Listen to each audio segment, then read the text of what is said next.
And then on city manager's report, it goes to me.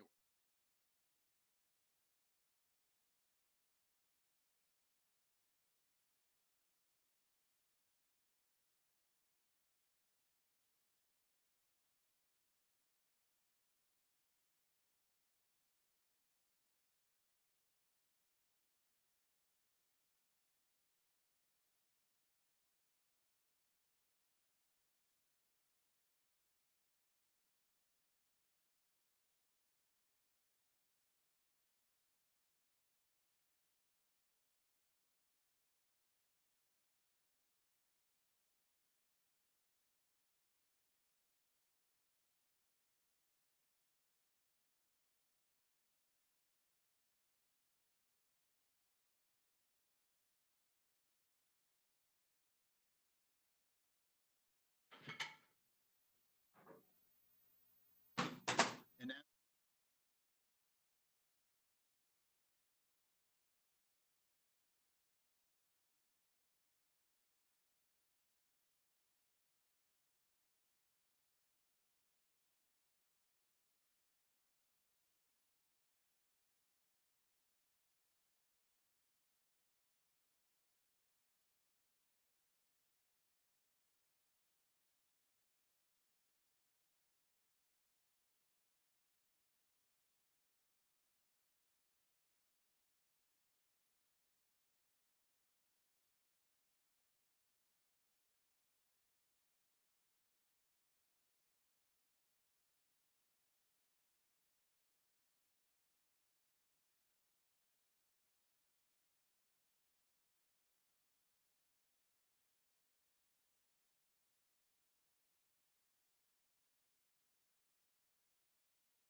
I like that gavel. So folks, I'd like to call to order the very first virtual Raleigh City Council meeting. Today we are making history. Several years ago, this likely would not have been possible, but with advancement in technology and accessibility, we're going to attempt to hold this first official virtual meeting. Let me assure you that council members and staff are safely located throughout the city and observing social distancing guidelines. Before I talk more about the logistics of this new setup, let me take a second to share my appreciation for our hardworking staff who helped make this all possible.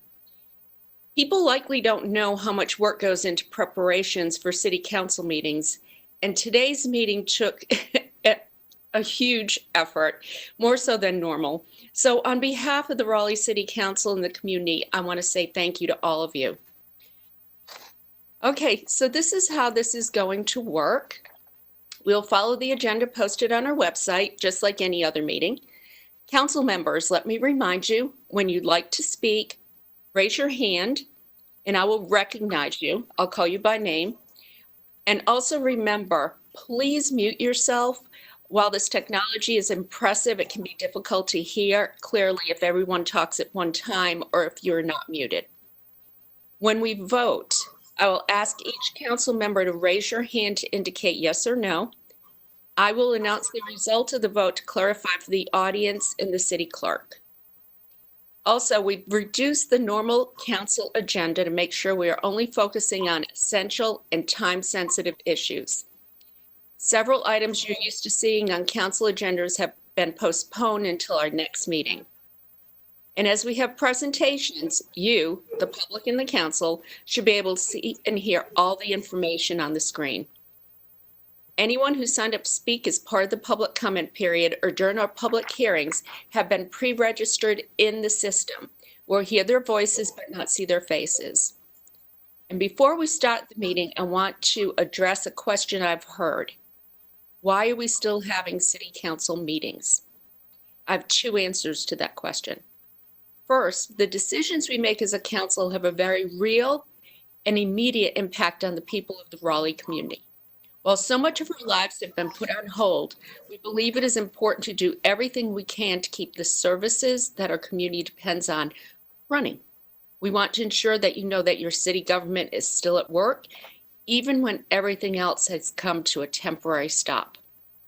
And as I mentioned before, we've been very thoughtful and intentional about how we can make this meeting happen and limit actual exposure to one another and maintain social distancing guidelines. Even though this isn't perfect, we think it was worth trying and we appreciate your patience. Also, if there are some hiccups, we would appreciate your understanding. All right, let's get started. We'll begin with the consent agenda. I trust you have all reviewed the consent agenda. So I'm going to ask for a motion to approve. I move for approval of the consent agenda. Could you state your name, Councilor Branch, just so the clerk has that? This is Mayor Pro Tem Branch. I move for approval of the consent agenda. Do we have a second? David This is Cox? David Cox, and I'll move for a second. Okay, all in favor? Aye. Aye. Aye. Aye. Unanimous, clerk. Let's see. We move now to the report and recommendation of the city manager. Mayor, I believe there's a special item right before that you want to handle first, if you don't mind. I don't have my glasses on. Well, I'll help you with that. So the next item, the next item on the agenda is rezoning Z4119 Millbrook and North Hills, northwest quadrant of Millbrook Road and North Hills Drive intersection in District A. This particular item is to set the public hearing. I don't know if Ken Bowers, our folks from planning, have any comments or anything. Maybe just see if there's any questions. Otherwise, it's up to the council to give us some direction on whether or not you'd like to schedule a public hearing, and if so, when. So, Councilor Buffkin, I believe you would want to speak on this issue. Yes, thank you, Mayor. The staff has recommended that this matter be scheduled for public hearing at our next meeting. And I'm going to suggest we need a little more time and therefore move that we schedule the public hearing in this matter for our June meeting, which is June the 2nd, 2020. Councilman Branch, I second. All right, so the clerk, you have Councilor Buffkin making the motion, Mayor Pro Tem Branch making the second. All in favor? Aye. Aye. Aye. Okay, all in favor, unanimous. Now we have the report and recommendation of the city manager. Yes, thank you, Mayor and Council. We have several items on the city manager's report today, many of which are related directly to the current situation facing our community. Before I begin to go through those items, I wanted to take a moment just to make a few, again, brief comments. For us, in terms of the staff, we continue to acknowledge the historical nature of this situation. It's really quite unprecedented, and for all of us in the community about what we're facing in our city, it's something none of us have ever seen. And if you don't mind, I'd like to repeat the goals that we are operating under as a staff as we manage through this. We're going to continue to do three things. The first is we're going to do everything we can to help slow the spread of the COVID-19 virus. Secondly, we're going to continue to provide great service to our community in whatever form that takes. And third, we're going to achieve those two goals by being supportive of one another, working as a team, and treating each other like good neighbors. So those are the principles and goals that we're operating under consistently through this process. We continue to work really hard with our federal, state, and local partners as the situation continuously evolves and changes. And I just wanted to take a moment to say, first of all, thank you, Mayor and the Council, for your expressions of staff in terms of helping get this meeting together. I'd also like to reiterate my appreciation to our staff for doing an absolutely magnificent job under very difficult circumstances.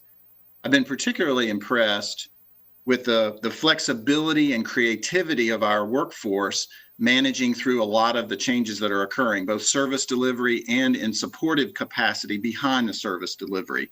Lots of work has gone on for a variety of different things. And one of those examples of creativity, as you mentioned, is this virtual meeting, which pulled folks from a lot of different departments together that don't even normally work on the agenda to pull this off today. So that's just an illustration of a lot of what's going on out in the community. I'd also like to say a special thanks to all of those employees that continue to provide services out in the field. We continue to support our community through this crisis, and we really appreciate all of those folks who are doing their work every single day. So with that, I'm going to turn it over to Derek Reamer, our Emergency Management and Special Events Manager, and he's going to provide you a quick update just in general about the COVID situation. And as a reminder, there's also lots of information on the Wake County website and the North Carolina Department of Health and Human Services. So with that, Mr. Reamer, take us away. Great. Thank you, Ruff, and Mayor, members of council. Again, Derek Reamer. I'm with Emergency Management and Special Events. I have quite a bit of information to go over today, and it's a bit wordy and a bit in depth, but I think it's very important, and I hope it's helpful as we're in this virtual format to be able to read through some of this. The first part, as we kind of move into the slides here, we'll touch on some of that data that Ruffin had mentioned that comes from Wake County. They've done a great job in putting together some dashboards that help show current information, and that really helps drive the decisions that we're making along the way. As you can see on this first slide, the total confirmed cases, and this was as of yesterday, was at 317 cases here in Wake County. That number has actually gone up a little bit, about 10 additional folks since yesterday, but we're steadily growing. Next slide. One of the things we're preparing for is an expected surge in the number of cases with a large number of hospitalizations occurring in mid-April. You'll see different data sets coming out. Some are showing an earlier arrival of that peak. Some are showing a later arrival. I think it's just important to be prepared to expect that surge to come at some point, and that's what we're kind of looking for. As you look through these numbers, you can see in Wake County, there's a little over 1,100 total hospital beds. And just day-to-day use of those beds runs at around 73%. Broken arms, people who have some type of accident or anything like that. So that really only leaves about 400 beds available in all of Wake County. When you look at the average hospitalization rate of COVID-19, it's sitting at about 15%. The flu, for instance, is way lower at even just 2%. So you can see that the hospitalization rate of COVID-19 is much higher than anything we've typically seen. And those average stays in the hospital are also quite long. From, you know, a non-critical COVID patient at really 8 days in the hospital is still a significant burden on the hospital system, and someone critical well over 16 days. And then that last bullet there, you can see the ventilators. We have 213 ventilators between Wake Med, Duke Raleigh, and UNC, and around 20% of those are in use any one time, really leaving only about 166 available for this COVID response. Next slide. One of the things you'll hear often in the news and across the state is the doubling rate. I think it's important to look at this at the local level, and so that's why we've kind of focused on this here, and I encourage everyone to look at Wake County's page, wakegov.com/COVID-19, where they can get better information and look at all this for themselves. This blue line is simply indicating the number of COVID-19 cases in Wake County, which right now is a little over 300, as I mentioned before. Next slide. When you take this and look at the doubling rate, which is the amount of time it takes for that number to double, you can see some pretty big surges in the total number of cases. So if we have a doubling rate of around 3 days, which means every 3 days that rate doubles, you can see the number of cases just goes sky high. The orange line is a doubling rate of 5 days, and that yellow line would really be ideal, which is a doubling rate of only 3 days. Next slide. Shown in a little bit of a different format here, but showing 3, 4, and 7 days. You can see what that looks like. Right now, Wake County is sitting around the 3 and 4 day doubling rate. Some new data came out that shows we might be doing a little bit better than that, but the data is so new, we really want to err on the side of caution in this. So when you look at that, take a 4 day doubling rate right there in the middle, that 362. That's how many hospitalizations might come out of this. And if you remember from the previous slide, we only have about 409 beds available. So we're getting really close to maxing out that hospital system as a whole. And so that's what our goal here is to really slow that spread, to give our healthcare providers time to address this over time as opposed to this instant surge. Next slide.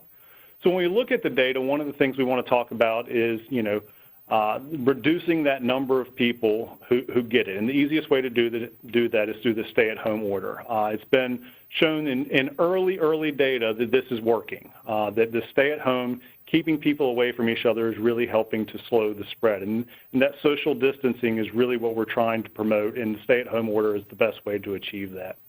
So if we can get that doubling rate down, that hospitalization rate is in the 200s, is a lot easier to swallow than into the multiple thousands.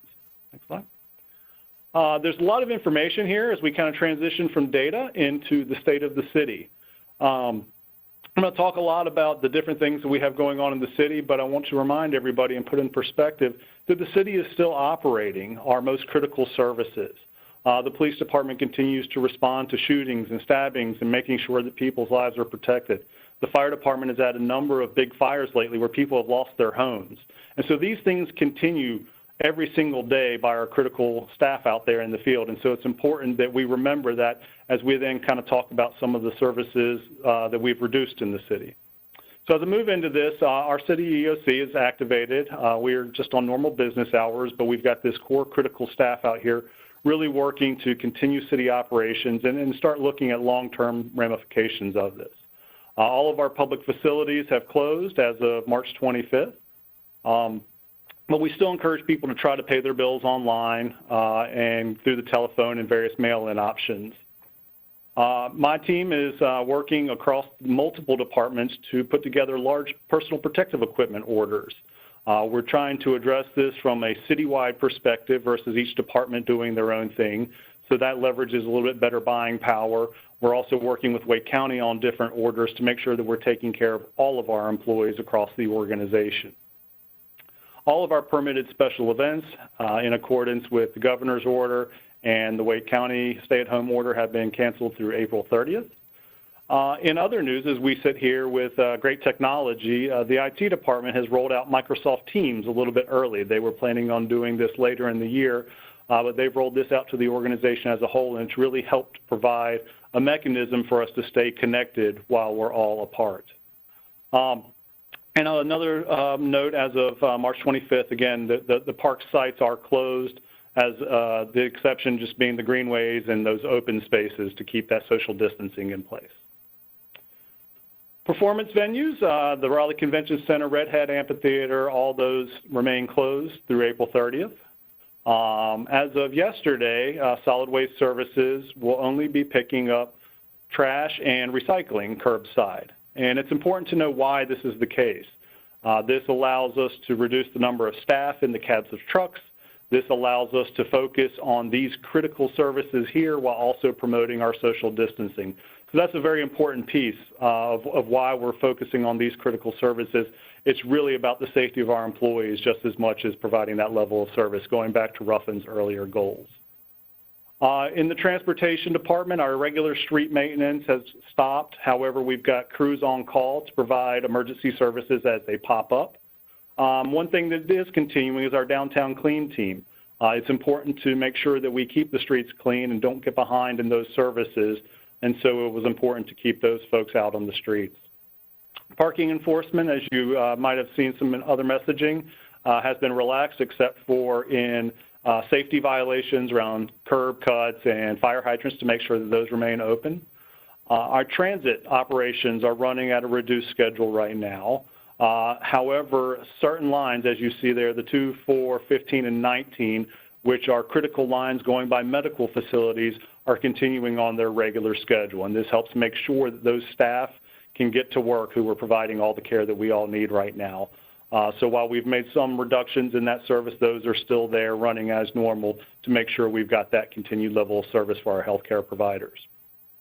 And another great note, we've suspended the water disconnects with Raleigh Water. We did this before the state made it something we need to do, and so I think that was a really good effort on our part. Next slide. So that is all I have. I will be happy to take questions if anybody has any, knowing that you've got some other subject matter experts coming up after me, Veronica and Larry, who will also be talking about some of the local impacts from COVID-19. Does anybody have a question for Derek? Councilor Martin? Not a question, but Derek, just thank you for everything that you and your team have done. And as you noted, there were a number of areas that the city has been ahead of what was recommended either by the state or the federal government. And I think that that is something that many folks don't know, and something that I certainly applaud and am thankful for, that forward-thinking leadership, and is something that is difficult sometimes to do, but I'm certainly grateful for it and grateful for everything that y'all have done. So thank you, thank you, thank you. No problem. Thank you. We have a very strong team here and great leadership, so thank you. Yes, Derek, that's a ditto. You guys have been unbelievable. I also want to recognize our Wake County elected leaders, the Wake County Commission, also Wake County mayors, and our health department officials who have done outstanding work, as well as the state and the State Department of Health and Human Services. Y'all have been amazing. So thank you. I guess now we'll go to Veronica, you said? Yes. Yes, thank you. Thank you, Mayor. The next item on the agenda is a small business update, and I'll give an introduction while the virtual podium folk get their things together. So what Derek Reamer was talking about was the city service delivery issues. But as we all know, there is a huge impact of this event on our small businesses in the private sector as well. And while the city is limited specifically in what we can do directly, our staff in our Office of Economic Development and Innovation have worked really hard and really long hours trying to work with that community and make connections wherever we can. So there's a lot of folks in partnership and in communication trying to get out best information as it moves. And this is another category that has evolved and shifted very quickly. So with that, I'd like to bring forward Veronica Creech and her team to talk a little bit about what we're doing to try to help small businesses in our community as we manage through this. So Veronica Creech, thank you. Thank you, Mayor, Council. It's wonderful to be with you here today.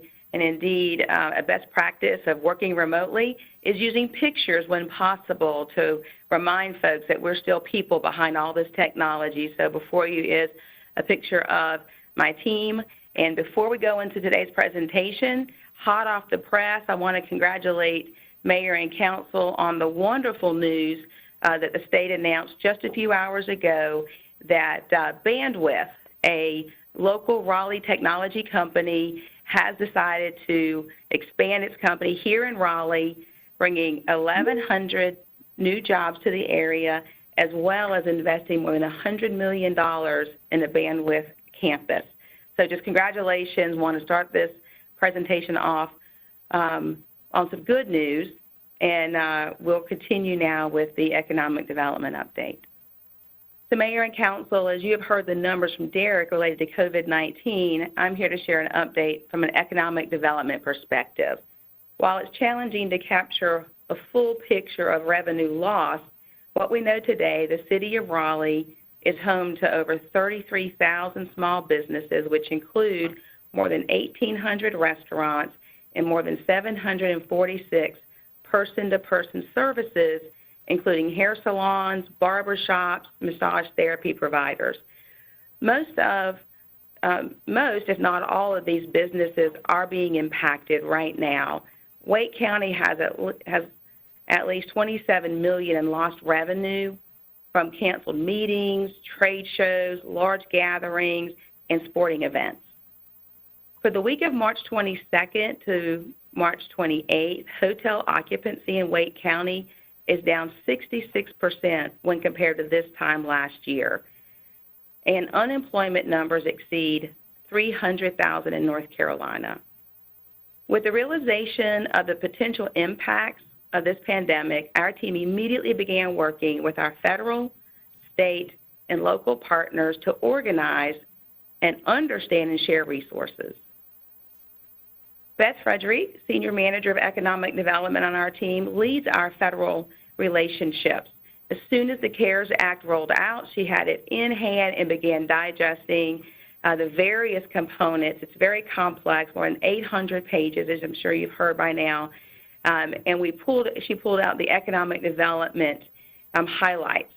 So while the details of the act are still confusing and unknown and not ready to operationalize, as we saw last Friday with the SBA loan program rollout, some of the highlights do include SBA loans, pandemic unemployment insurance, and additional CDBG funding, and state stabilization funds. I've gone a little further here in the next slide to drill down what each of those, the highlights of what each of those means. But right now we are seeing more pain points than successes with the SBA loan programs. We do know that an additional $600 a week for uninsurance claims or folks who've been approved for unemployment insurance. And then we anticipate community development block grants, an additional $2 billion to states, and then $150 billion for state, local, and tribal governments to cover expenses incurred from March 1 to the end of the year related to this crisis. Rafael Baptista leads our state relationships, and as our Senior Manager of Economic Development, he leads our community economic development efforts. So upon the Governor's Executive Order, March 17th, where we saw the expansion of unemployment benefits for individuals impacted by this crisis, we pulled out some of those new flexibilities as it relates to unemployment. North Carolina immediately set up a business line, North Carolina, to provide small businesses technical assistance. We know that about 5% of those calls since they've opened that line are coming from Raleigh. The General Assembly has formed select committees to research possible state responses to COVID-19 impacts. The North Carolina Department of Revenue has extended the deadline to file individual and corporate income tax to July 15th. Additionally, if those taxes are paid by July 15th, late fees will be waived. The North Carolina ABC Commission has postponed the deadline for permit renewal to June 30th. And another shining star in all of this, the Golden Leaf Foundation was able to work with the North Carolina Rural Center to roll out a $15 million loan program for small businesses across North Carolina. The demand and need is so large that within the first week, the fund completely granted or loaned out all $15 million. More than 200 applications came out of Raleigh, and Raleigh was the community that they received the most applications from. Additionally, Wake County set up a business hotline, and that hotline has received more than 10,000 calls, as we understand, about business eligibility to remain open during the stay-at-home order. And we can't do this work without our partners, so locally, Local actions and support are led by Amanda Driscoll, our communications manager, and Mark Weldon, our small business manager.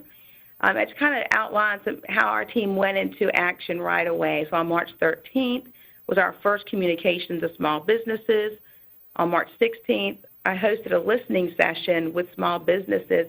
There were more than 100 folks connected on that call. It was early on, so there were some folks in the chamber, and we didn't even realize we had more than 70 folks who called in to listen and to contribute to that session. On March 17th, we went live with the COVID-19 information and resource page for businesses, and then our staff worked very closely with the City of Raleigh parking team to stand up curbside services for restaurants. Ashley Christensen and Frankie Lamont established a Triangle Restaurant Workers Fund, which has now been rolled up to the North Carolina Restaurant Workers Fund. And some highlights from that is they've raised almost $500,000. 2 large donations came from Raleigh, Brooks Bell and Coastal Credit Union Foundation with $100,000 each. The application window is closed right now due to the overwhelming demand. And in fact, the fund stopped accepting applications when the fund reached 15,000 submissions. Well, additional actions and local support. Building upon what we learned in the listening session, our office prioritized a weekly touch point with small businesses in the form of email updates and hosting technical assistance calls with topics that small businesses said were important to them. We're hosting calls 2 times a week with Raleigh Economic Development Alliances, like Downtown Raleigh Alliance, Hillsborough Street, 5 Points, as well as joining partner calls where information is shared with specific audiences, like the weekly calls hosted by Raleigh Convention and Visitors Bureau. The first TA call was with area business owners who had attempted or navigated the SBA loan application process, and who could share their strategy and experiences with other businesses. The second TA call is tomorrow, and will bring commercial, landlord, and tenants together to talk about navigating landlord-tenant communications during this time. Clearly, none of this work can be accomplished alone. We work closely with a diverse set of partners, and I've invited 2 of our partners to inform our conversation today. Michael Haley with Wake County Economic Development and Adrian Cole with Greater Raleigh Chamber of Commerce are here to share an overview of their actions and responses during this time. Thanks, Veronica. This is Adrian Cole. Hello, Mayor Baldwin and City Council members, and Ruffin. Thank you so much for having us. Michael Haley's on the call too, and I'll toss to him as need be, and certainly we're both available to answer any questions. I'll roll through some information fairly quickly, but again, happy to answer any questions. So at the Raleigh Chamber and Wake County Economic Development, we've, like Veronica and her team, have moved quickly to support small businesses, existing industry, and providing rapid response to our community. We remain in close communication with businesses across Wake County, as well as our partners, including Veronica and her team, to provide answers, information, and resources. To help with this, we established a Rapid Response Hub website that can be found at response.raleighchamber.org. The site is organized under main categories such as business finances, community health and wellness, and then in a frequently asked questions model to help business owners more quickly find needed resources. A business owner can also complete an online information request form on the site, and then we are immediately back in touch with those business owners to provide additional resources or guidance. And we're really trying to make it a one-stop shop resource. So all of the resources that Veronica mentioned, there are links on the site to all of that information, to state information, to private sector partners who can provide support to businesses as they navigate this time. And like Veronica and her team, we are updating the information literally every single day and providing additional information.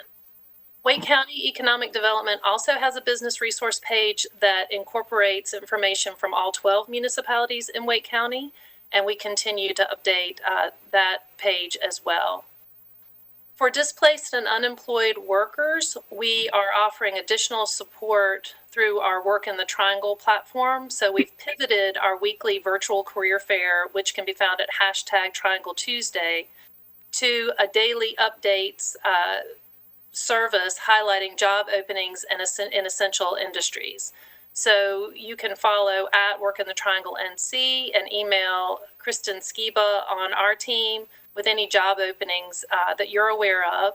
And then we also have created a COVID-19 resource page on our Work in the Triangle site in the event that people are accessing information through that portal.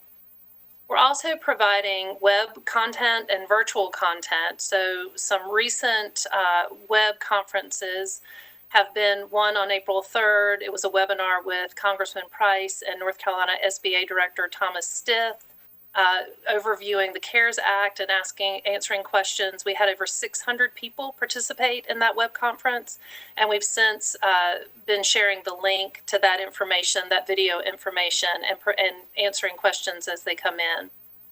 We have an employment and tax webinar coming up on April 9th, where we will have tax and unemployment professionals on the web conference to provide information and answer questions in real time.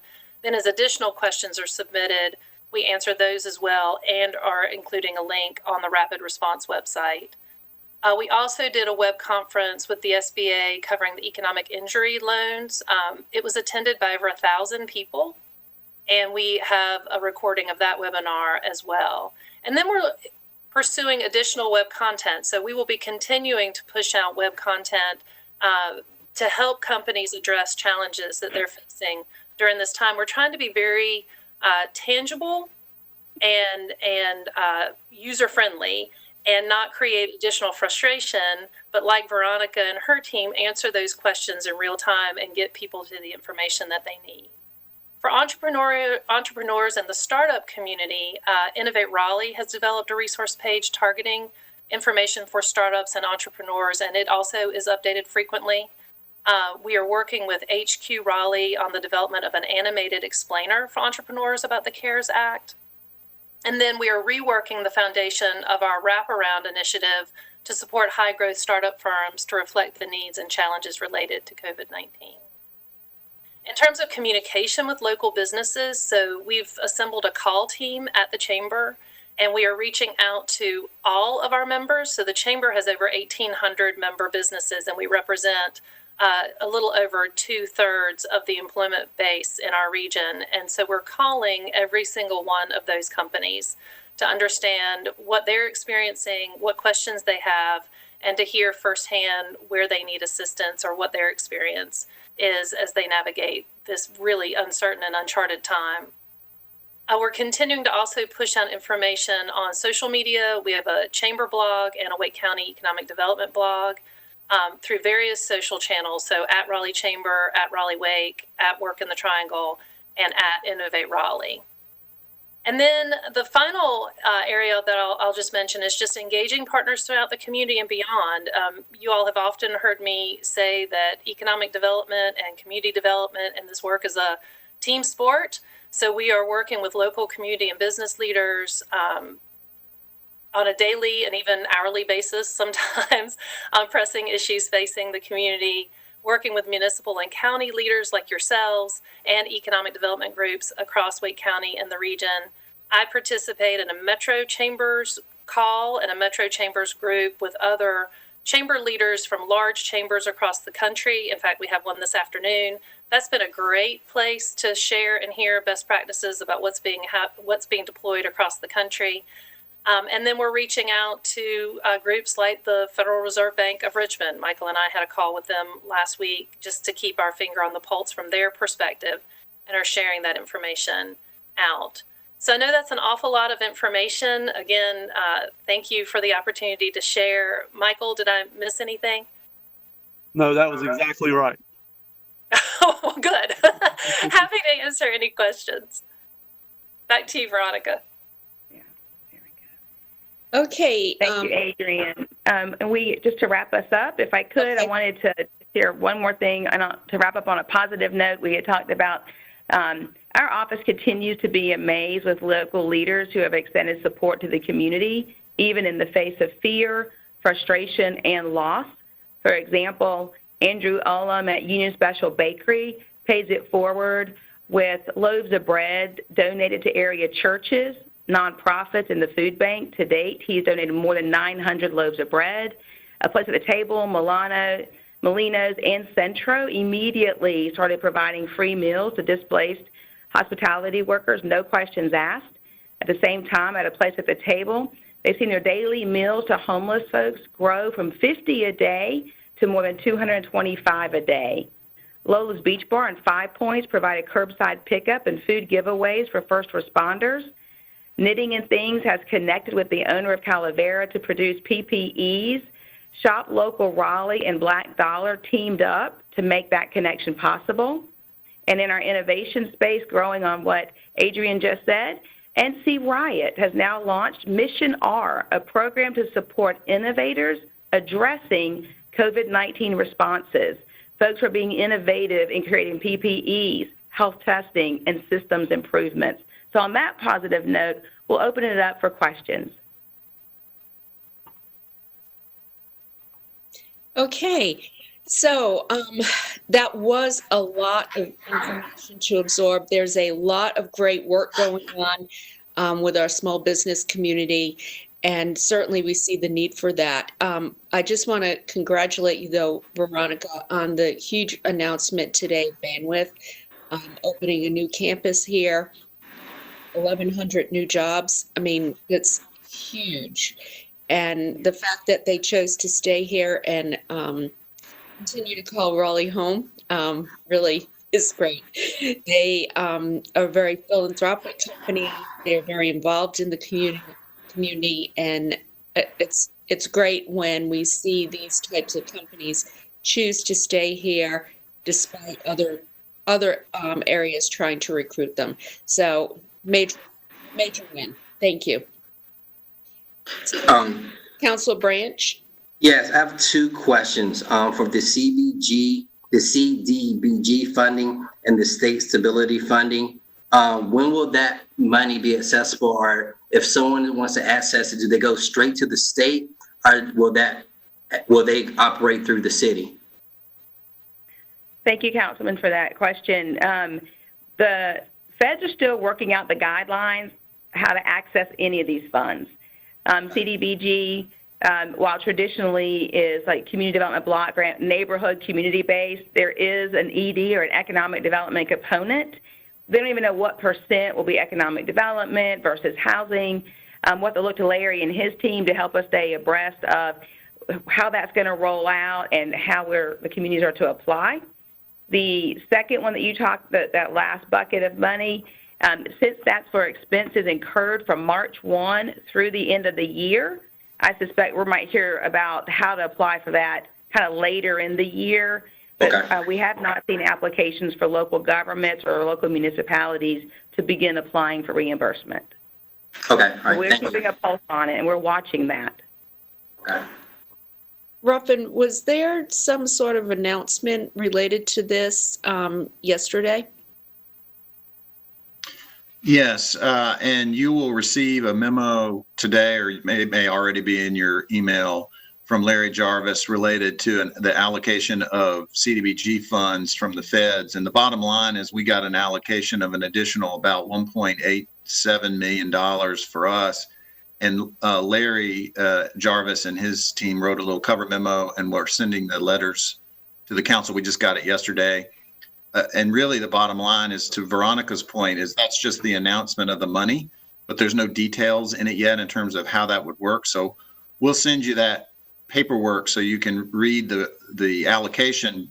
But as Veronica mentioned, we don't have specific guidelines on how that's going to operate just yet. And Larry Jarvis is up next on the next item, and so he may be able to speak more to that on when he gets up. Oh, thank you. Councilor Stewart. Yes. So I think we've got quite a few business owners who might be watching this today to see what kind of new resources might come out. And I know a lot of our business owners and our entrepreneurs and our folks who have those person-to-person businesses are really hurting right now. And I want to say that Raleigh City Council and our mayor see you, and we're here to help support you in whatever way we can. I also want to say that I appreciate so much the work of our Office of Economic Development and that of the Chamber, as well as groups like NC Center for Nonprofits, folks who are doing so much with what they have and the information that they're sharing and the resources that they are providing. And so it's just a really challenging and awful time for everyone, but just wanted to say that because I think sometimes folks just need to hear it. We're all in this together, and I just appreciate y'all's work so much. Thank you. Thank you. Anyone else? I just want to mention when the Chamber held their meeting with the SBA, over 1,000 people were on that call. That was a great way to inform our small business community. Adrian and Michael, good job. And then I was also on the call with Congressman Price, and that was really effective too. So keep up the great work, all of you, and thank you for what you're doing. Okay, next we have emergency assistance for families residing in hotels. Yes, thank you, Mayor and Council. This next item is another item that has emerged as a part of the crisis. We've had some situations in several of our hotels for some of our most vulnerable populations in terms of evictions, and as we all know, there's been quite a few very quick layoffs associated with various businesses that are impacted by the shutdowns. And so the staff has developed an alternative for your consideration, and this would require a vote if you are interested in moving this forward in response to some of these hotel situations. One thing to mention is typically this is a social services or human services function that's primarily led by the county. And so we are in a partnership situation of trying to assist as they also try to manage that as well. And we have been communicating quite a bit with Wake County to make sure that we don't trip over each other in terms of some of these initiatives. So with that, I'll turn it over to Larry Jarvis, our Housing and Neighborhoods Director, to comment on the proposal and answer any questions. Good afternoon, everybody. Larry Jarvis, Housing and Neighborhoods Department. We did have the opportunity to speak with most of you last week about this proposal, and essentially this would provide assistance to families and individuals residing in hotels to compensate for their hourly loss of wages due to the COVID pandemic. We're talking about having two contracts, $50,000 each with Passage Home, Triangle Family Services, again, to assist these individuals who are caught up in that situation. And this would be up to $2,000 a month. There's no time limit right now. Again, I think we had the opportunity last week to talk through this with most of you, so I'll be happy to answer any questions. But again, the motion before you is to authorize the expenditure of the $100,000 in local funds and authorize the manager or his designee to execute the contracts with Passage Home and Triangle Family Service. I just want to say, Larry, that I really want to thank you and Marshall for how quickly you sprung into action on this issue. After I was contacted by Representative Yvonne Hawley, contacted you, and y'all jumped right in. I also want to thank Councilor Branch for his leadership on this issue as well. And also thank Diana Powell for the work that she has been doing within the community. And just inform everybody that Metro mayors had been working with the governor's office last week to elevate this issue. And you may have seen that on Friday, the Attorney General issued an order basically saying that hotels and motels could not evict people who were residing there, which it delays this until June 1st, but eventually this is going to be a real issue. So I appreciate the innovative approach you used to work with the people like Passage Home and Triangle Family Services who are on the ground, who know who needs help, and getting funding in their hands. So by the time June comes around, we'll be in an excellent position to help people. So thank you. Do we have any, Councilor Branch? Yeah, I definitely want to say, first of all, Larry, thank you for your work. Marshall, thank you, Mayor, for your work, and those in the community that are assisting those in need. This is, a good first step. I know we talk about the Compassion Fund. This is outside of that right now. This is us dealing with this epidemic right now as we move forward. So I just want to say thank you, and I move that we approve the $100,000 to go towards assisting those families in needs with the service providers mentioned. Second that. And David Cox is second that, Gail? Okay. All in favor? Aye. Aye. Unanimous? Thank you very much. And again, thank you for your work. This is really important. Okay. Next is Raleigh water rates, a temporary Tier 3 threshold adjustment. Yes, thank you, Mayor and Council. Just wanted to take a moment to ask Robert Massengill to come forward and talk about a proposal for a temporary adjustment associated with our tier water rate structure.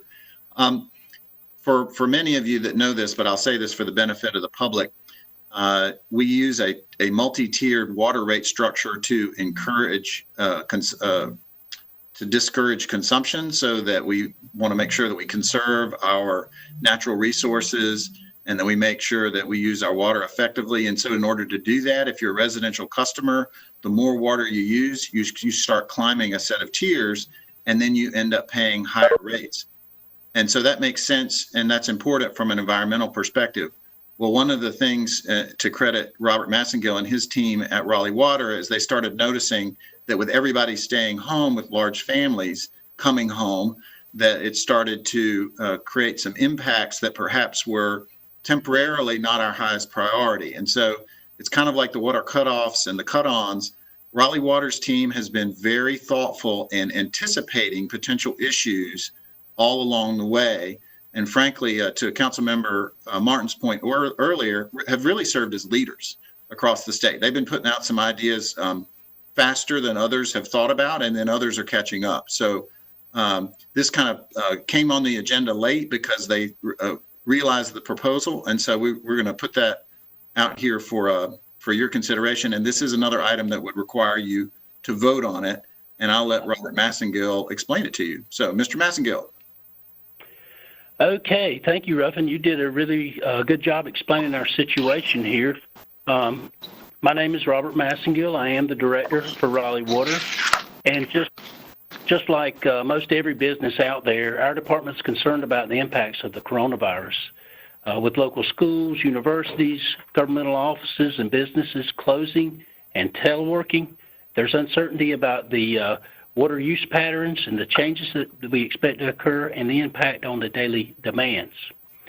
Our system does not provide real-time water usage information for individual customers.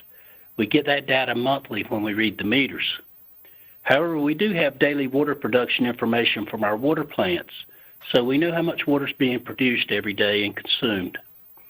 What we're seeing is our daily water production has really not changed much over the last 3 weeks since we've been in the stay-at-home mode. We believe that the usage patterns have shifted from the non-residential customer class to the residential customer class. And as a reminder, our non-residential customer class includes those schools, universities, state government, county government, and city government, all of which are in our top 10 for consumption. Our residential customers make up about 92% of our customer accounts and typically use about 63% of the water every day. With so many people being required to stay home, it appears that the residential customer usage has increased enough to offset the non-residential use losses. This is expected to push some of our residential customers into Tier 3 of the tiered rates. As a reminder, Tier 1 includes usage from 0 to 4 CCF. Tier 2 includes usage from 5 to 10 CCF. And Tier 3 currently includes usage from 11 CCF and above. To provide some relief for the families in this situation, we propose to temporarily change the threshold of the tiers between Tier 2 and Tier 3 from 11 CCF to 21 CCF. Our residential customers with more people at home daily should still expect to see higher bills as their consumption goes up. However, we hope that this will provide some relief to those folks. We do not propose any additional changes to the billing structure at this time.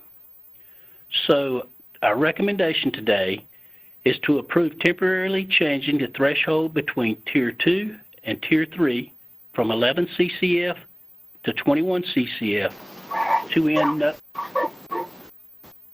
end no later than 30 days after the Wake County proclamation of a state of emergency is rescinded, taking effect on on April 16th to allow us time to program the billing changes into the system.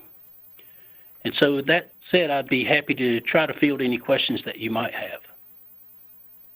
So I saw Councillor Buffkin raise his hand first, then Councillor Cox.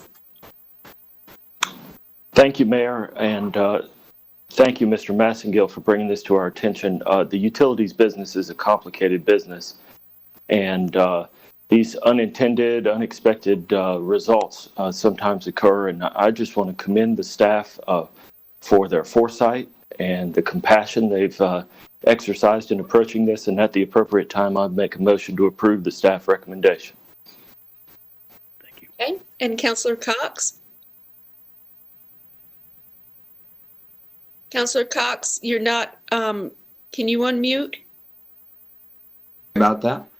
I just wanted to say thank you as well. I've received emails from constituents that I've been forwarding along, and I'm happy to second that motion. Okay, Councillor Melton? Make sure I get my mic on as well. I just have a quick question about the change.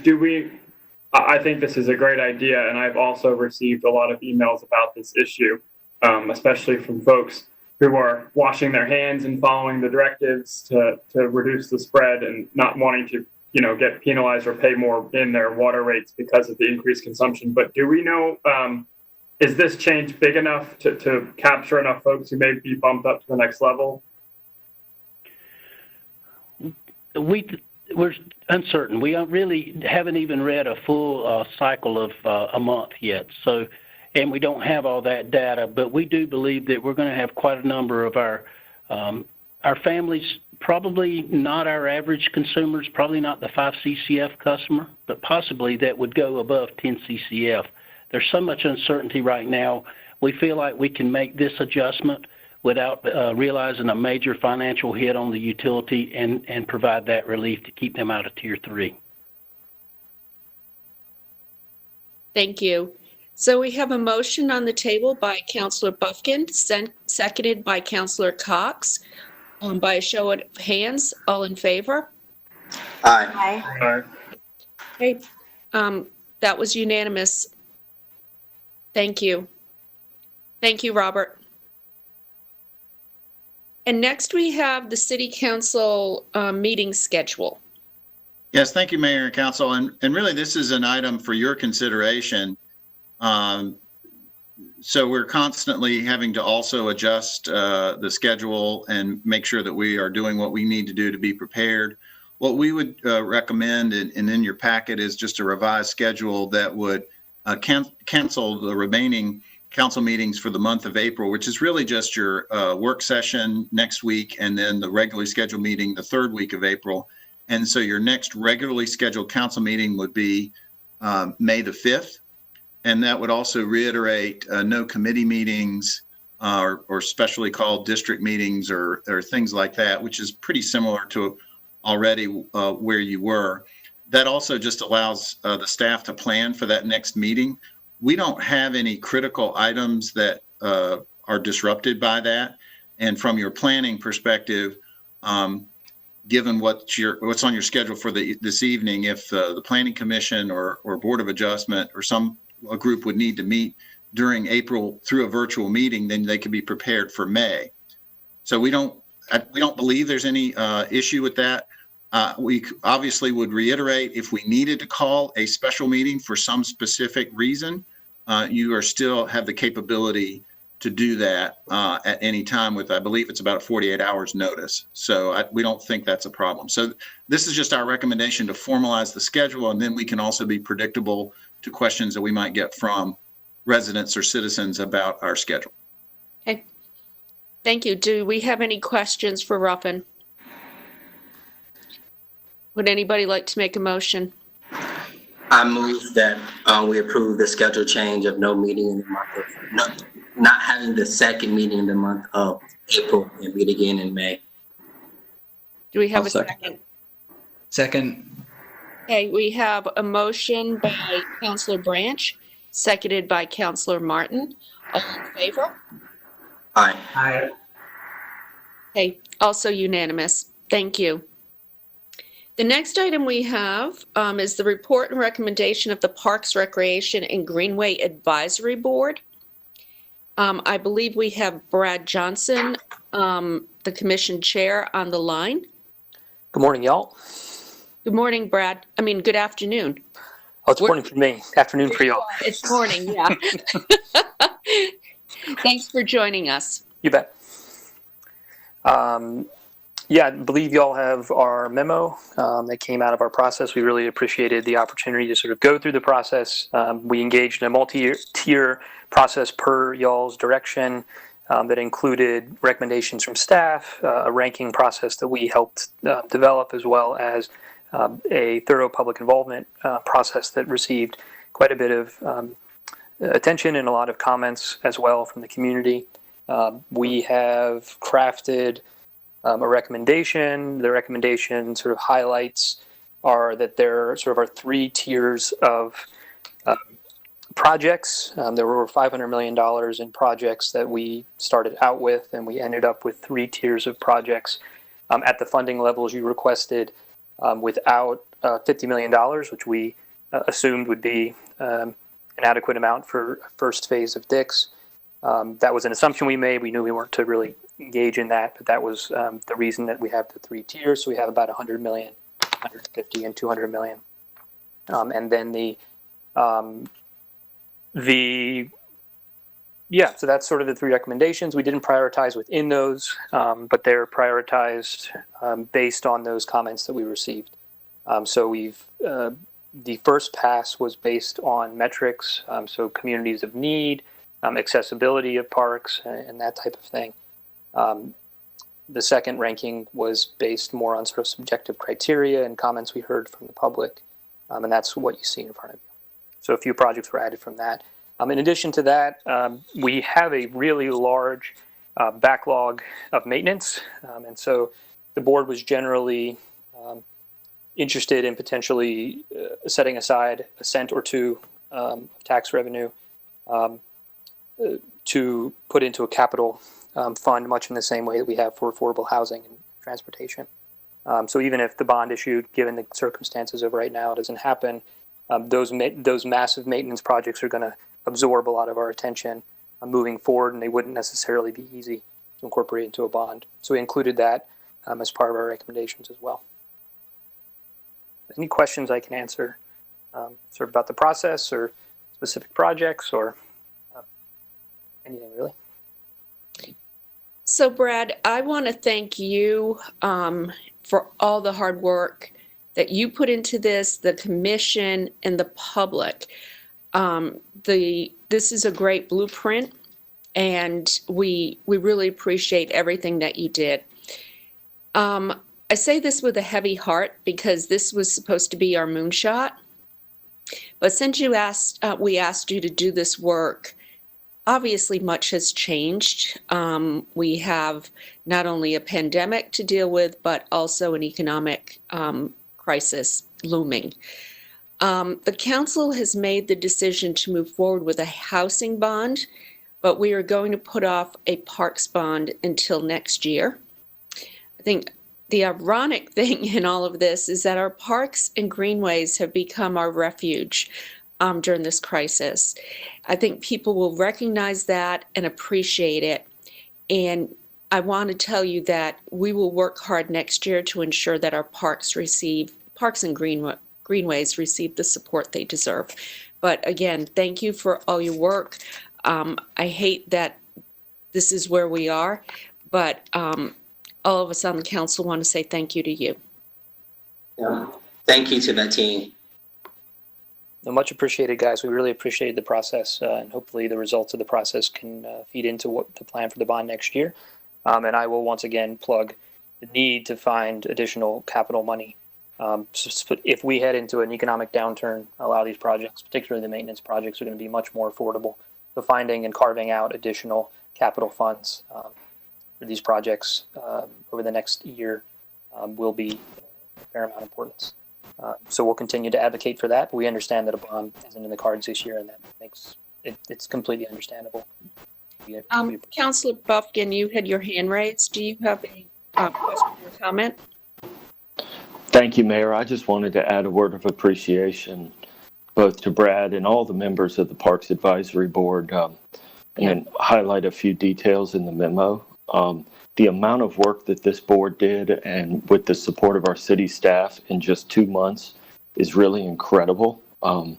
We had over 650 people participate in this process, people from all over the city. The work product really speaks for itself. The scope of projects that are needed in our park system, totaling roughly $500 million. A lot of these parks haven't been invested in over 2 or 3 decades.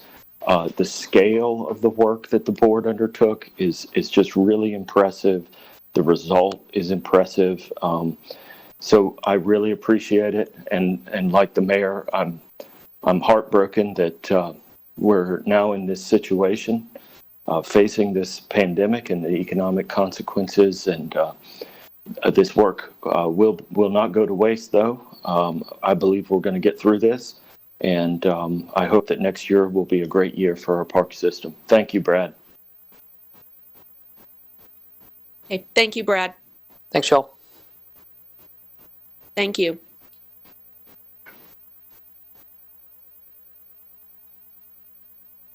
Next, we have the report from the mayor and the city council.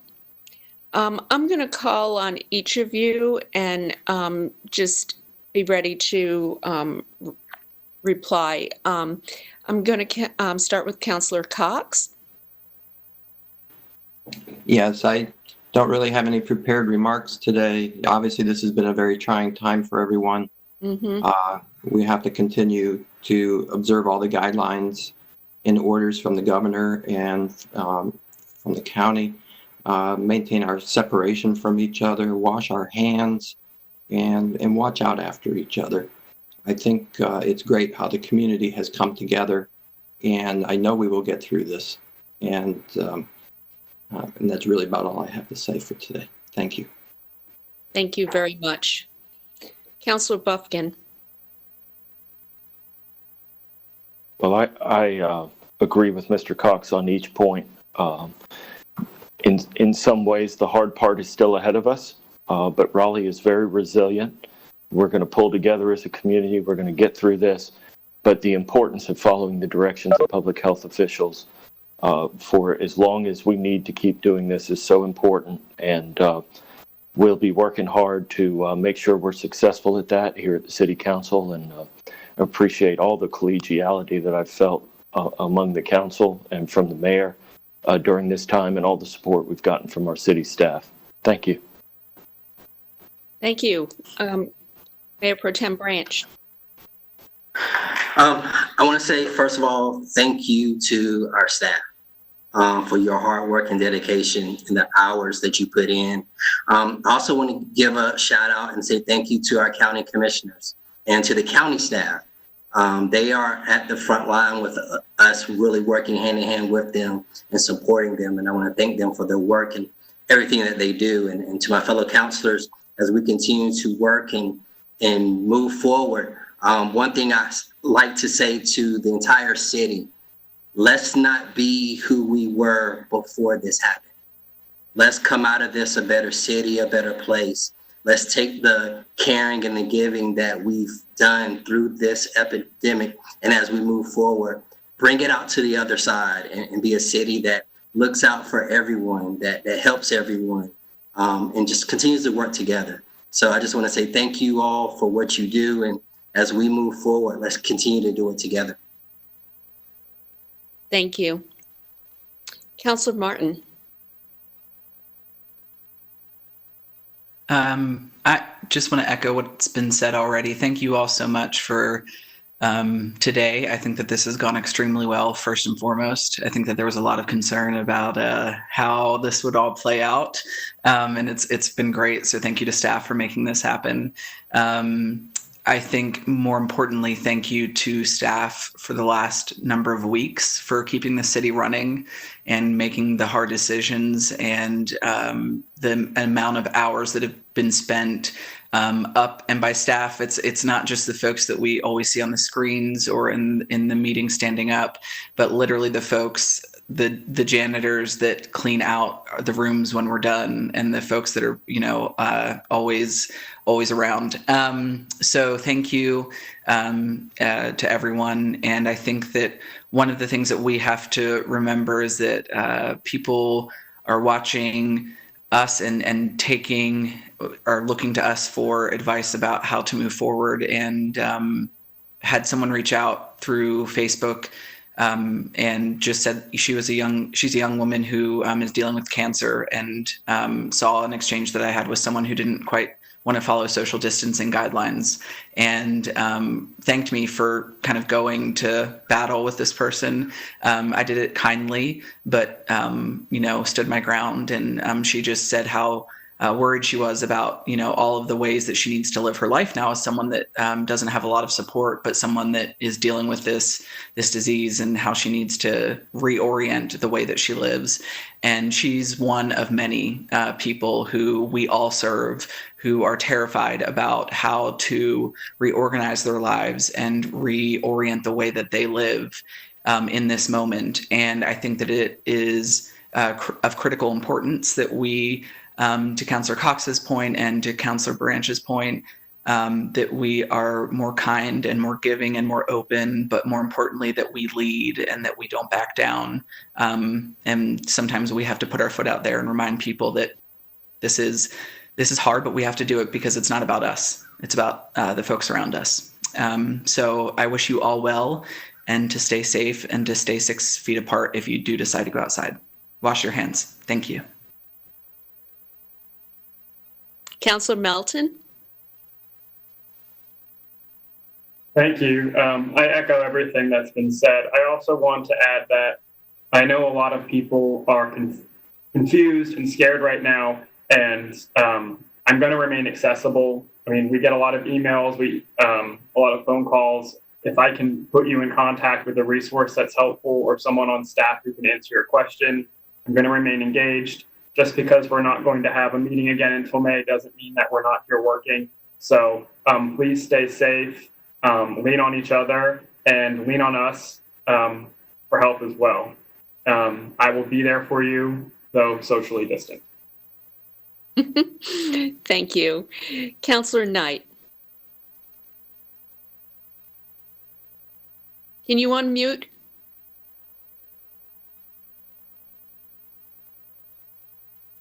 Thank you. Thanks for the technology that's allowing us to do this. But most of all, thanks to all the medical and health personnel out there and first responders. If we didn't appreciate them before, we certainly do now. So thanks again. And we really appreciate all the hard work that's going on there. Thanks also to the partners, all the partners out there in the city that work with the city. You've heard from some today, Wake County, the chamber, the business community, and other leaders in the community. Thanks for all the work that everybody's doing here together. We're in extraordinary times, and they're quite unprecedented, and it has caused us all to change our focus and priority to this crisis at hand. And as you've seen from today, and it's been reconfirmed that the Raleigh city government is working around the clock to protect you all and support you and do all they can to help the constituents and the citizens and the residents of this community. If you have any questions, comments, suggestions, please let us know. We're doing our best to hear you, to respond to you. For me personally, it's been challenging because the way I like to communicate is in person, and we're obviously not able to do that now. But we are doing our best to listen to you, and when the time is right and appropriate, we will have listening sessions and town halls to where we can get together and help get through this together. So thanks for everything that everybody's doing. Hang in there, and we will get through this together. Thank you. Councillor Stewart. I want to appreciate all the comments that have already been made and won't spend any time repeating, but rather want to share an announcement and in an act of solidarity and community, the mayor and Raleigh City Council members, all of us together, are going to be making donations to 3 nonprofits on the front lines of our local response to COVID-19. Those 3 groups are the Oak City Cares, Interfaith Food Shuttle, and the NC Restaurant Worker Relief Fund. It is our hope that this will inspire others who are able to join us and make a donation. So we're going to be offering to match dollar for dollar up to $5,000 what our community members donate to these 3 organizations. And so we'll be sharing more information over our individual social media channels, and I hope folks will stay tuned. And so I just wanted to share that and thank each of you, my fellow council members and mayor, so much for your generosity and being willing to give back in this way. We've got a lot of folks on the front lines right now, and every little bit helps. So thank you. Councillor Stewart, thank you for your leadership on that. We appreciate it. So my message is pretty simple. Be compassionate. Be kind. Be kind. Be kind. I cannot say that enough. People need us right now. We all need each other right now. Help your family, your friends, and your neighbors. Get out and exercise. Helps burn off the stress. But most importantly, stay at home. Do your part and social distance. That's it. So now we have the report from our city attorney. Thank you, Mayor. I have one quick thing, just a housekeeping matter, really. Recently, the city council appointed Trish Holland to fill the Civil Service Commission position of Lacey Reeves to be effective on May 1st. The Civil Service Commission had a pretty lengthy hearing that it's been working on for a while relating to standby pay that was scheduled for March, and now we don't know when it will finish.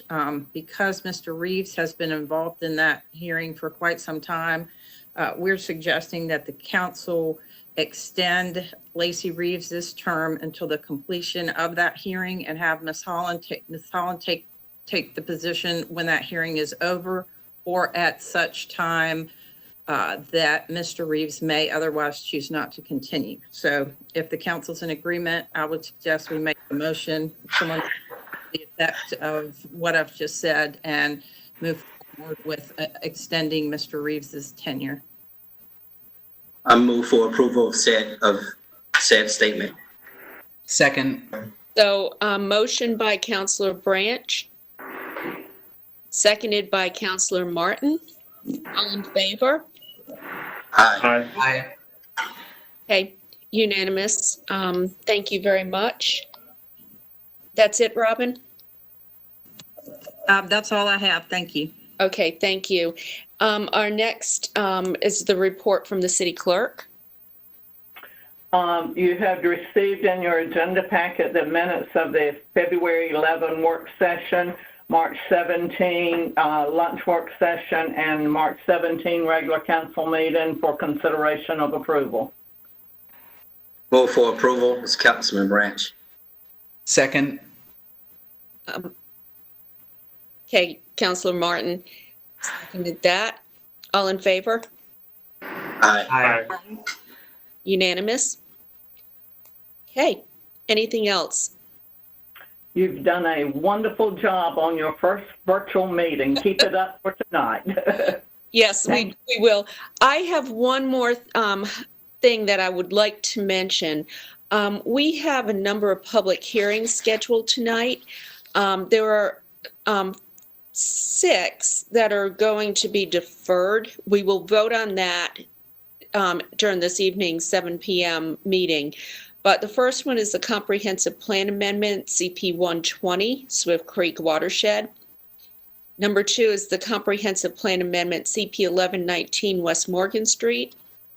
The third is rezoning case Z120, 2634 Oberlin Road. Fourth is rezoning Z2319 at Strickland Road. And fifth is the rezoning Z3919, 1031 North Rogers Lane. Staff is also going to recommend that our the public hearing on the Consolidated Plan on City Housing and Community Development be deferred until June 2nd. They have some time on that. So that's what will be happening. And then we will have public hearings on 11 cases. These cases, we try to move forward things very sensitively, like I mentioned earlier, with things that were not controversial that would keep our city moving forward. So we will be checking in at 7 o'clock tonight. And I want to thank everybody, including the staff once again. This is pretty cool. Yeah, Nicole's doing the thumbs up. Okay. No, a lot of hard work went into this, and I really appreciate everybody's great attitude. Just the mindset of making this happen. And I'm going to get teary, so I'm going to shut up. Thank you, everybody. Oh, I'll gavel. Done. Our first virtual meeting. Thank you, everyone. Thank you.